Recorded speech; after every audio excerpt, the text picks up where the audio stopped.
మీ అందరికీ నా ప్రేమపూర్వకమైన యాశ్వ మెస్సీ గారి నామంలో శుభాకాంక్షలు తెలియపరుస్తున్న తండ్రి ఈ రోజంతా మనందరినీ ఆశీర్వదించునుగాక.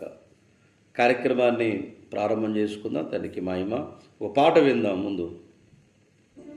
హల్లెలూయా.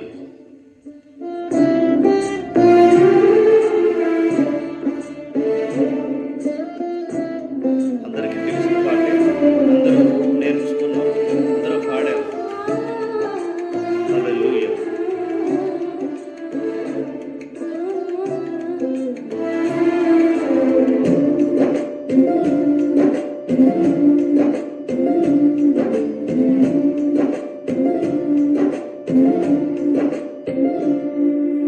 నిన్నే నమ్ముకున్నానయ్యా, నన్ను వీడిపోబోకయ్యా. నిన్నే నమ్ముకున్నానయ్యా, నన్ను వీడిపోబోకయ్యా. నీవు లేక నేను బ్రతుకలేనయ్యా, నీవు లేక నేను బ్రతుకలేనయ్యా. నీవుంటే నాకు చాలు మెస్సయ్యా, నీవుంటే మాకు చాలు మెస్సయ్యా. నిన్నే నమ్ముకున్నానయ్యా, నన్ను వీడిపోబోకయ్యా.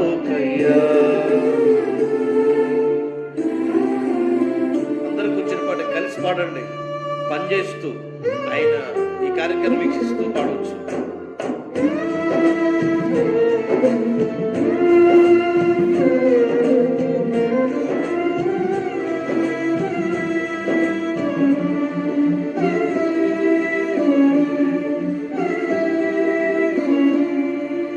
కళ్ళల్లో కన్నీళ్ళు గూడు కట్టినా, కన్నవారి కాదని నన్ను నెట్టినా,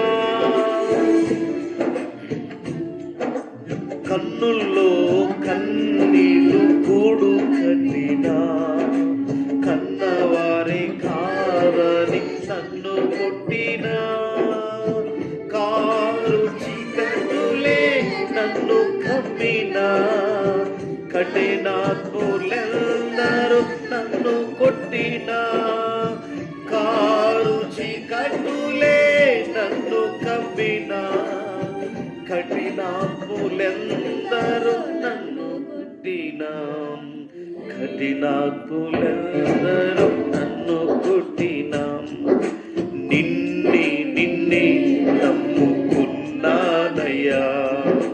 నన్ను వీడిపోబోకయ్యా. నిన్నే నమ్ముకున్నానయ్యా, నన్ను వీడిపోబోకయ్యా.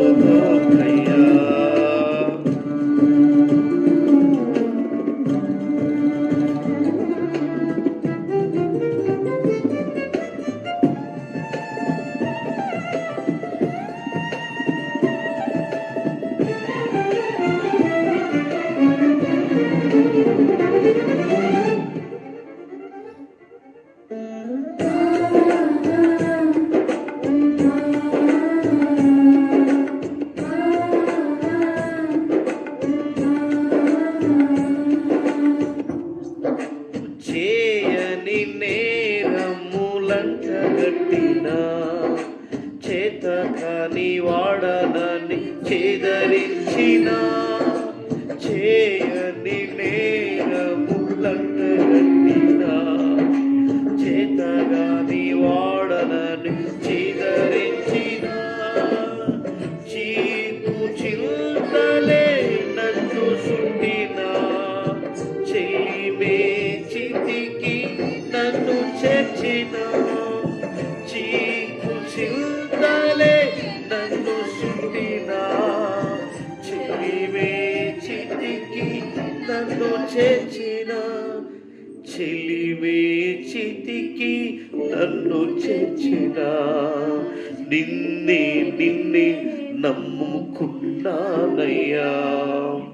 నన్ను నన్ను వీడిపోబోకయ్యా. నిన్నే నిన్నే నమ్ముకున్నానయ్యా. నన్ను నన్ను వీడిపోబోకయ్యా.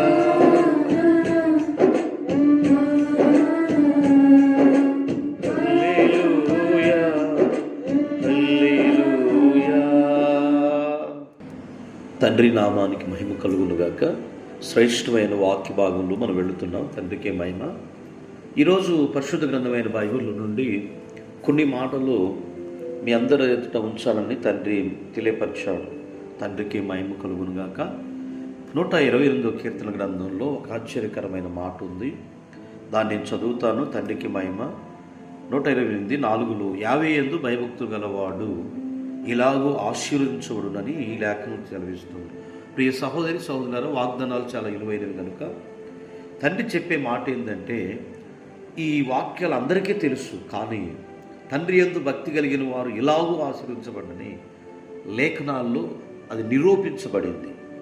ఏంటి, ఎలాగో ఆశీర్వదించబడతారు సార్ అంటే, ఎలోహిము యందు భయభక్తులు కలిగి ఉంటే ఏంటి, కలిగి ఉంటే ఏంటి లాభం అని చాలామంది అంటూ ఉంటారు.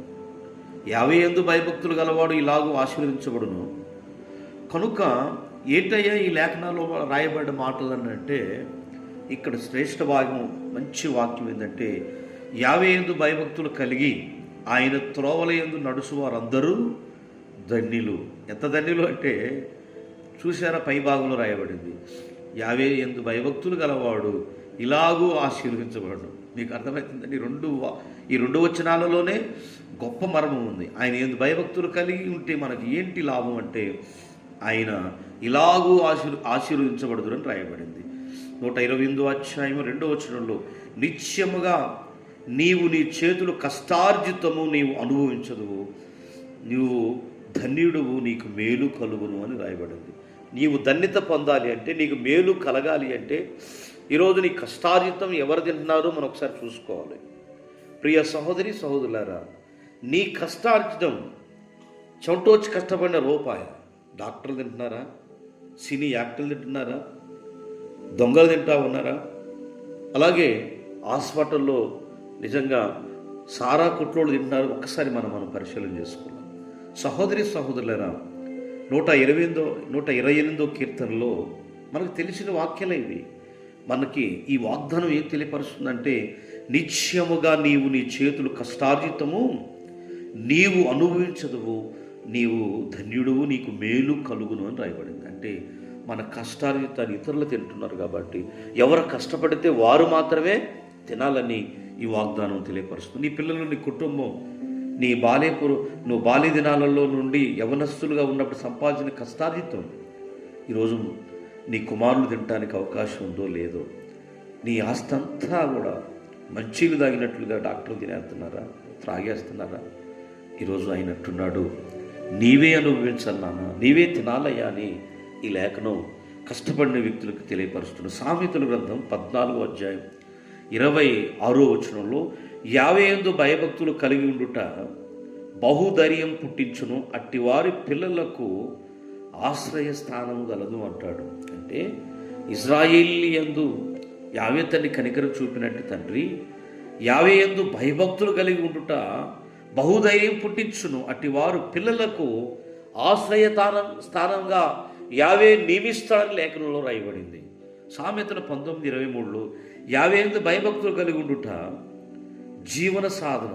జీవ సాధనము, అది కలిగిన వాడు తృప్తిపడి నిజంగా అప్పు లేకుండా బ్రతుకునని రాయబడింది. అపాయం వచ్చినా అప్పు లేకుండా అనేక మందికి అతనే అప్పిస్తాడని ఈ వాగ్దానం తెలియపరుస్తుంది. చివరిగా ఏంటంటే 34వ కీర్తన గ్రంథం 9వ వచనంలో, యావే యందు భయభక్తులు కలిగి వారులారా ఆయన యందు భక్తి ఉంచండి, భక్తులు ఉంచండి. నిజంగా ఆయన యందు భయభక్తులు కలిగి ఉండేవానికి ఏమీ కొదువు కదంట. యావే యందు భక్తులారా, యావే భక్తులారా, ఓ తండ్రిని పూజించే వారులారా, ఆయన యందు భక్తిని ఇంకా పెంచండి, భక్తిని పెంచండి. నిజంగా ఆయన యందు భక్తి పెంచండి. వయసు పెరిగిపోతుంది కానీ జ్ఞానం పెరగట్లేదు. వయసు పెరుగుతూ ఉంది కానీ నిజంగా ఏం పెరగట్లేదు, భక్తి పెరగట్లేదు. నీ వ్యక్తిగత ప్రార్థన చల్లారిపోతూ ఉంది. వ్యక్తిగత ప్రార్థన జీవితాన్ని పెంచే వ్యక్తులుగా లేరు. కనుక తండ్రి యందు నిజంగా యావే తండ్రి భక్తులారా మీరందరూ కూడా ఆయన యందు ఆనందించండి, సంతోషించండి, నిజంగా నమ్మకం ఉంచండి. మీకు ఏది కొరత లేకుండా, తక్కువ లేకుండా ఇజ్రాయేలీలను కాపాడి అనేక గొప్ప కార్యాలు చేసిన తండ్రి ఈ దినం మనందరికీ కూడా నీ కష్టార్జితం ఎక్కడికి పోకుండా నిజంగా సిజర్ బ్యాంకులో దాచుకున్నట్లుగా, ఒక మంచి బ్యాంకులో నువ్వు ధన సంపదను దాచుకున్నట్లుగా నీవు తండ్రి యొక్క రాజ్యంలో అవి పొందుకుంటావు. అలాగనే ఇక్కడ నువ్వు కోల్పోవచ్చు. సువార్త పరిచర్యలో ఎన్నో కష్టాలు, బాధలు అనుభవించి నీ ఆస్తిపాస్తులంతా సువార్త పనికి ఇచ్చి ఉండవచ్చు. కానీ ఆయన అంటున్నాడు, సువార్త ఖర్చు పెడితే నీ డబ్బులు ఎక్కడికి పోవు, కానీ అన్యాయంగా నువ్వు నీ కష్టార్జితం ఇతరులు తింటా ఉంటే నువ్వెంతో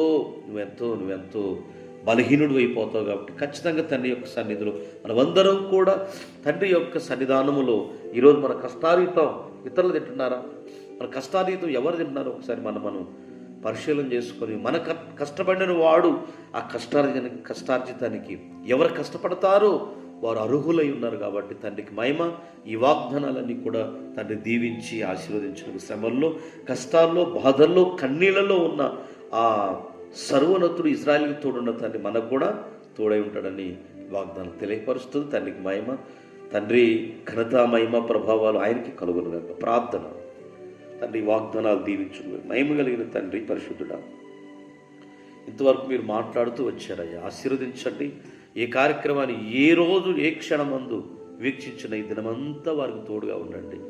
ఈరోజు పుట్టినరోజు కార్యక్రమాలు, వివాహ వేడుకలు, గృహ కూడికలు, సభలు జరిపిస్తూ ఉన్న ప్రతి ఇంటిని, కుటుంబాన్ని దర్శించి దినమంతా ఆశీర్వదించమని, సంతోషకరమైన వారి కుటుంబ సభ్యులు వారు సంపాదించిన కష్టార్జితం వారు అనుభవించినట్లుగా సహాయం చేసుకో చూపించమని, నిశ్చయముగా నేను ఆశీర్వదించనని, ఈ వాగ్దానాలు నెరవేరినట్లుగా సహాయించమని యెహోవా మెస్సీయ గారి నామం ద్వారా అడుగుతున్నాం తండ్రి, ఆమేన్. ఈ కార్యక్రమాన్ని ఇప్పుడు దాకా చూసిన మీ అందరికి క్షలోవండి. తండ్రి మనందరినీ ఆశీర్వదించును గాక.